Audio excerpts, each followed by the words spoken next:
ऐतिहासिक और धार्मिक नगरी त्रावड़ी एक बार फिर से आध्यात्मिक उल्लास से सराबोर होने जा रही है। देश के प्रसिद्ध भागवत कथावाचक अनिरुद्ध आचार्य जी आगामी 5 सितंबर से 11 सितंबर तक नई अनाज मंडी त्रावड़ी में श्रीमद् भागवत कथा की अमृत वर्षा करेंगे। नमस्कार, मैं हूं हरीश चावला और आप देख रहे हैं सावनी 11 न्यूज़। इस भागवत कथा को लेकर पूरे करनाल जिले के श्रद्धालुओं में अभी से भारी उत्साह देखने को मिल रहा है। इस भव्य आयोजन की जानकारी देते हुए प्रसिद्ध उद्योगपति एवं त्रावड़ी अग्रवाल सभा के अध्यक्ष रमेश गुप्ता ने बताया कि कथा का शुभारंभ 5 सितंबर की सुबह एक विशाल एवं भव्य कलश यात्रा के साथ होगा। ये यात्रा नगर खेड़ा से नई अनाज मंडी तक निकाली जाएगी, जिसमें 1100 श्रद्धालु 1100 कलश लेकर चलेंगे। विशेष बात यह रहेगी कि इस धार्मिक यात्रा में महिलाओं की बड़ी संख्या में सहभागिता होगी। आज रविवार को Shiv Shakti enterprises global rice mill में त्रावड़ी की विभिन्न सामाजिक संस्थाओं की एक महत्वपूर्ण बैठक भी आयोजित की गई, जिसकी अध्यक्षता उद्योगपति रमेश गुप्ता ने की। बैठक में कथा आयोजन की तैयारियों को अंतिम रूप दिया गया तथा विभिन्न सामाजिक संस्थाओं के प्रतिनिधियों को अलग अलग जिम्मेदारियां सौंपी गई। सभी संस्थाओं ने स्वेच्छा से सेवा का दायित्व स्वीकार करते हुए आयोजन को सफल बनाने का संकल्प लिया। रमेश गुप्ता ने इस सहयोग के लिए सभी सामाजिक संस्थाओं का आभार व्यक्त किया। पत्रकारों से बातचीत में रमेश गुप्ता ने बताया कि श्रद्धालुओं के लिए विशाल पंडाल, लंगर, प्रसाद वितरण, शुद्ध पेयजल, ठंडी हवा और सुरक्षा के व्यापक प्रबंध किए जाएंगे, ताकि किसी भी श्रद्धालु को किसी प्रकार की असुविधा का सामना न करना पड़े। कथा के दौरान अनिरुद्ध आचार्य जी श्रद्धालुओं के साथ आध्यात्मिक संवाद भी करेंगे। उन्होंने बताया कि उनके मन में लंबे समय से इच्छा थी कि त्रावड़ी की पावन भूमि पर अनिरुद्ध आचार्य जी की श्रीमद् भागवत कथा का आयोजन हो। इसी उद्देश्य से उन्होंने काफ़ी समय पहले आचार्य जी से मुलाकात कर उन्हें त्रावड़ी आने का निमंत्रण देकर आग्रह किया था, जिसे आचार्य जी ने सहर्ष स्वीकार कर लिया। रमेश गुप्ता ने बताया कि करनाल जिले के सभी सामाजिक संस्थाओं के साथ साथ विधायकों को भी इसमें आमंत्रित किया जाएगा। उन्होंने जिले के सभी श्रद्धालुओं से आग्रह किया कि वे अपने परिवार सहित कथा में पहुंचकर श्रीमद् भागवत कथा का श्रवण करें और इस आध्यात्मिक महायज्ञ का पुण्य लाभ प्राप्त करें। इस अवसर पर रमेश गुप्ता जी, नरेश गुप्ता जी, राकेश गुप्ता जी, शिशपाल गुप्ता जी, वीरेंद्र बंसल जी, उद्योगपति विनीत बंसल जी, पंजाबी सभा के अध्यक्ष राजीव नारंग, सनातन धर्म सभा के सचिव हरीश चावला, गौशाला अध्यक्ष राकेश गर्ग, भारत विकास परिषद के अध्यक्ष विजय सिंगला, नरेश अरोड़ा जी, प्रदीप गुप्ता जी, अनिल गुप्ता जी, सुनील रहेजा जी, मुकेश गुप्ता जी, अशोक बंसल जी, प्रवीण गुप्ता जी, बनवारी लाल जी, दुर्गेश मित्तल जी, ब्रिजमोहन गर्ग जी और सुशील गुप्ता जी समेत सभी सामाजिक संस्थाओं के पदाधिकारी एवं गणमान्य नागरिक उपस्थित थे। आइए देखते हैं, आपको दिखाते हैं कि आज कथा का आयोजक और चावल उद्योगपति तथा अग्रवाल सभा त्रावड़ी के अध्यक्ष रमेश गुप्ता ने इस अवसर पर क्या कहा। तो आचार्य जी आएंगे, उनको भी ये महसूस होना चाहिए कि हम कहीं आए हैं, किसी जगह आए हैं। जैसे कि मृदल शास्त्री जी 2 बार आए यहाँ पर, वो यही कह कर गए हैं कि मैंने यहाँ जैसा माहौल नहीं देखा। त्रावड़ी की नीलोखेड़ी की सामाजिक और धार्मिक संस्थाएं की आज मीटिंग लिया आपने, सर क्या कुछ उनसे सहयोग की अपील करेंगे? अशोक की मुझे तो कोई सहयोग करने की अपील ही नहीं है। उन्होंने तो अपने आप अपनी जिम्मेवारी ले ली। जिस संस्था ने जो जिम्मेवारी लेनी थी वो अपने आप ले ली, कहने की जरूरत ही नहीं पड़ी। सारी मंडी साथ है, सारा शहर साथ है और सारे शहर के साथ ना होने की वजह से हमारे अंदर हौसला है कि हम इतनी बड़ी कथा को सक्सेसफुल कर सकेंगे।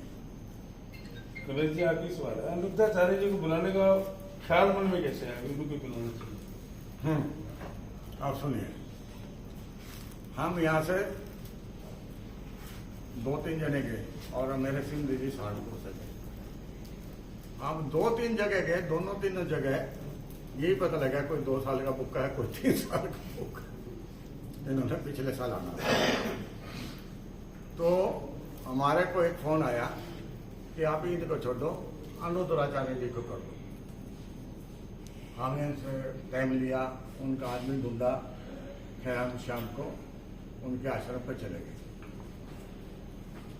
और उन्होंने डेट को देखते हुए देखा भी डेट खाली है, उन्होंने हाँ मान लिया। अब कोई हादसा हमारे साथ ऐसा हो गया था जिसे हम पिछले साल कथा नहीं करा सके, हमें अफसोस है इस चीज का। इस साल जैसे भी हमने कथा का नाम लिया, मैं खुद गया वहाँ पर, और जी साथ में फ़ोन पे हमारे थे संजय बंसल जी, इन्होंने भी अनुद्राचार्य जी से बात करी है। हमें डेट मिल गई, हम बल्कि ये चाह रहे थे कि 4 तारीख को हमारी शोभा यात्रा 4 तारीख को हो, मगर उस दिन जन्माष्टमी है। वो कहने लगे कि भाई 4 तारीख को तो मुश्किल हो जाएगा, क्योंकि जन्माष्टमी के दिन है, हमारे भी श्रद्धालु आप 5 तारीख को करो और शोभा यात्रा 5 तारीख को करो। जब उन्होंने इतनी बात मान ली, एक बात हमने भी मान ली, तो हमारे 5 तारीख को ठाकुर जी की कृपा से हमारा 5 तारीख को मिली। हम तो माध्यम है, कराने वाले वो हैं और करने वाले ये सारे भाई बैठे हैं। तो यहाँ पर 100 आदमी बैठे हैं। कराने वाले ये हैं, कराने वाले ठाकुर जी हैं, करने वाले ये, हम तो एक माध्यम है। कथा में कई बार वो विवादित बयान भी प्रसंग सुना देते हैं, कभी भगवान पे कभी महिलाओं पे। देखिए, वो विवादित बयान नहीं है, वो तो उनकी अपनी एक परंपरा है, क्या चीज है क्या नहीं है, उनकी सोच है। उनकी सोच है। किस भाव से क्या बोलते हैं, वो किस भाव से बोलते हैं, कोई विवादित बयान नहीं देंगे, मगर उसका उल्टा मतलब निकालने के लिए हम तैयार बैठे हैं। उनकी कथाओं में भीड़ भी ज्यादा होती है दूसरों से। हाँ, ये तो बहुत होती है। जवाब सवाल होते हैं ना उसमें, महिलाओं के या पारिवारिक। हाँ, एक बात बताऊँ मैं आपको। प्रश्नोत्तरी का विशेष प्रश्नोत्तरी का क्या चक्कर है, मैंने उनसे बात करी थी, हमारे यहाँ प्रश्नोत्तरी नहीं चलती। ठीक है। योगा जी वो तो चलेगी, मगर ये फिर कैसे करेंगे? योगा जी आपकी कथा 3 बजे, आप 2 बजे चले जाएंगे। निर्धारित समय नहीं है ना, और आपकी कथा 6 बजे समाप्त होगी, हम 7 बजे तक बैठ जाएंगे। नहीं तो 1 घंटा दुकान पर 10 बजे लगा देंगे।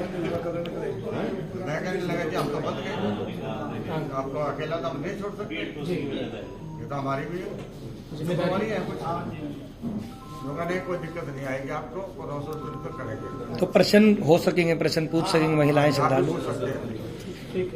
Thank you. और ये भी बात है, वो प्रेस कॉन्फ्रेंस भी 1 बारी 2 बारी करते हैं। यही लेना, यही कर देंगे। अपना भविष्य पूछ लेना। हमने जहाँ वो ठहरेंगे बात कोठी के अंदर, उसके अंदर एक कमरा पूरा बनाया हुआ, उसमें 40-50 कुर्सियाँ लगाई हुई हैं। जो भी कोई करेगा तो वहीं बैठ के करेंगे। पहले करा देना, उनकी कथा स्टार्ट होने से पहले करोगे तो वृंदावन जाके करेंगे।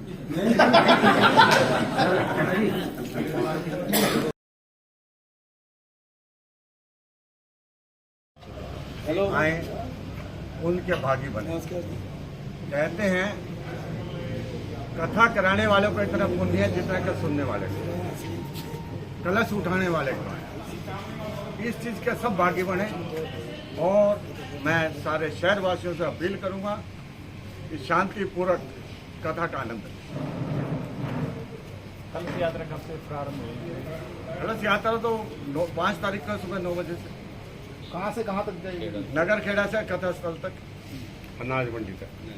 और महिलाओं से क्या अपील करना चाहेंगे कथा में? महंगी ज्वेलरियां डालकर। हाँ, मैं महिला से, खासकर अपनी बहनों से एक अपील करूंगा कि कथा के अंदर कोई पर्स ना ले, मोबाइल ना ले, और कोई जेवर ना पाके आए। और शांति का दान हमारे भाइयात हैं, इन खड़ी हुई बातों का जवाब देना। रावड़ी में पहली बार एक बहुत बड़ी कथा का आयोजन होने जा रहा है। सर अनिरुद्ध आचार्य जी आ रहे हैं, तो क्या कुछ मैसेज देना चाहेंगे? कब कथा है, क्या कुछ तैयारियां चल रही हैं, तो क्या कुछ जानकारियां? देखिए, ये बात आपने ठीक कहा कि आचार्य जा रहे हैं, थोड़ा सा शोर शराबा भी ज़्यादा है, भीड़ का आना भी स्वाभाविक है। इसके बारे में तैयारी तो अपनी यही है कि 5 सितंबर तक कथा होती है, 11 सितंबर तक 3 बजे से प्रभु इच्छा तक, और 5 तारीख को सुबह कलश यात्रा है, जिसमें 1100 कलश उठाए गए। सर उनके काफी संख्या में, लाखों की संख्या में उनके प्रेमी अनिरुद्ध आचार्य जी के, तो भीड़ को लेकर क्या कुछ पुख्ता इंतजाम रहेंगे? देखिए, उनके लाखों श्रद्धालु जरूर हैं, मगर इतने लाखों श्रद्धालु तो नहीं आएंगे। हमने उनके ठहरने की व्यवस्था भी की हुई है, हमारे पास धर्मशाला भी है, शहर के अंदर भी व्यवस्था करेंगे। अन्नपूर्णा आश्रम भी है। जैसे हम देखेंगे कि भी आज उनके श्रद्धालु ज़्यादा हैं, जो अच्छा मंडी के सारे आदमी सब तैयार हैं अपनी दुकानें देने के लिए, उसमें भी सो जाएंगे। और खाना तो बनेगा ही बनेगा।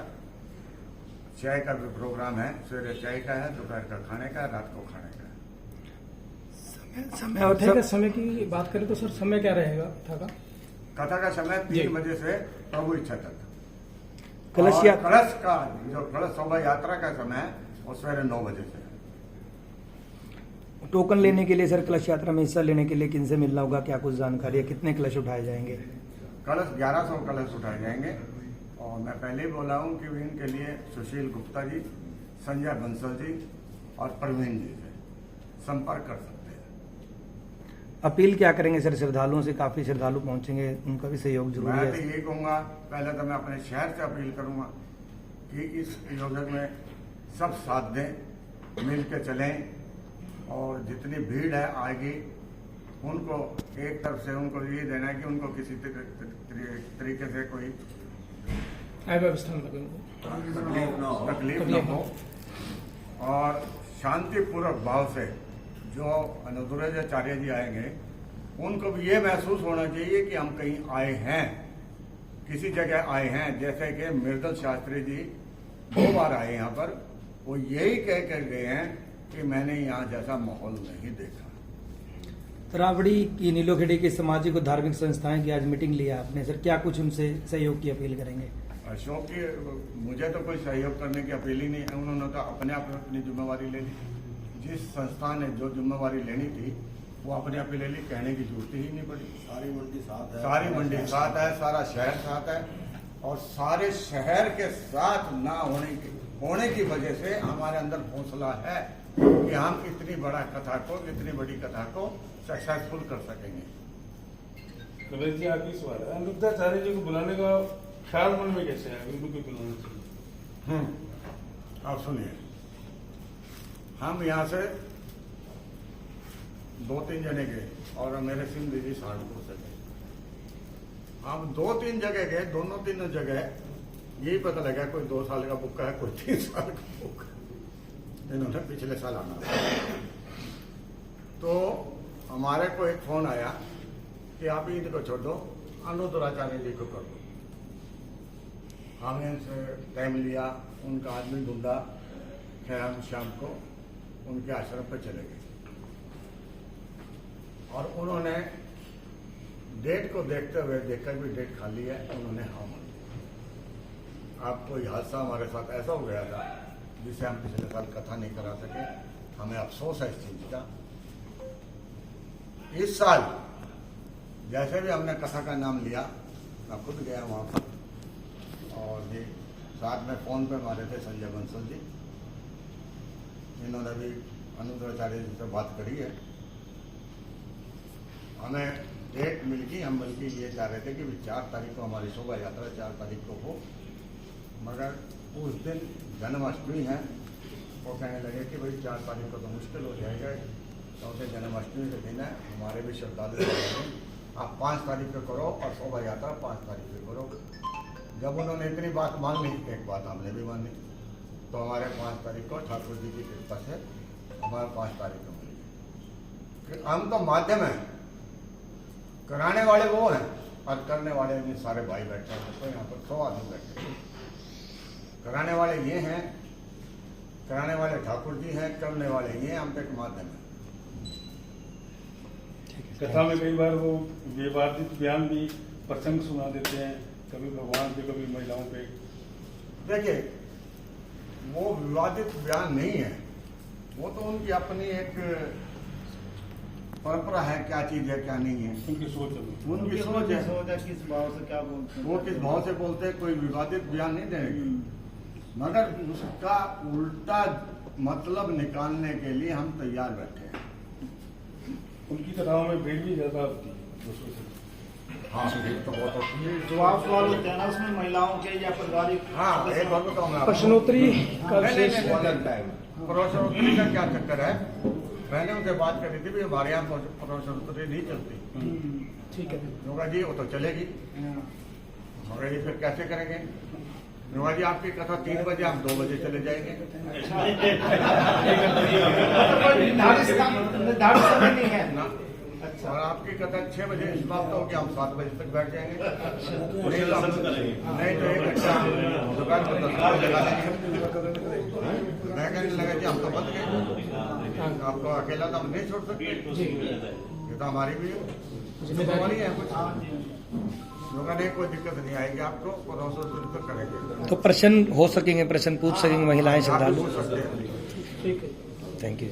और ये भी बात है, वो प्रेस कॉन्फ्रेंस भी 1 बारी 2 बारी करते हैं। यही लेना यही कर देंगे। अपना भविष्य पूछ लेना। हमने जहाँ वो ठहरेंगे बात कोठी के अंदर, उसके अंदर एक कमरा पूरा बनाया हुआ, उसमें 40-50 कुर्सियाँ लगाई हुई हैं। जो भी कोई करेगा तो वहीं बैठ के करेंगे। पहले करा देना, उनकी कथा स्टार्ट होगी, पहले करोगे तो वृंदावन जाके करेंगे।